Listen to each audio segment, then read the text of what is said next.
ซักฟรีเนาะให้นักเรียนซักกำลังจบแล้วจบก็ไปซักลายฟรีนี่ให้นักเรียนฝึกก่อนที่จบก็ไปเอาเข้าเบิ่งมือมอให้เดินเส้นนี่ผ่านแล้วแต่ว่ามาให้ปัดเงานี่ซักลายฟรีนี่นะผู้โชคดีซักลายฟรียังมีนักเรียน2 คนเนาะ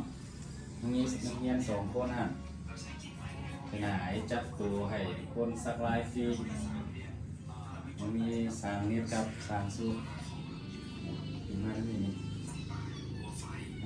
สร้างสุขกำลังจะจบก็ไปก่อนที่จบก็ไปมันให้ซักคนก่อนนี่เดินเสร็จแล้วมาต่อปักเงาให้มันเลื่องมือก่อนที่จบก็ไปมันเปิดห้านได้เลยก่อนที่จบก็ไปให้ซักคนก่อนจนจะได้เรื่องหรือเปล่ากำลังลายแรกนะลายแรกของเฮียนซัก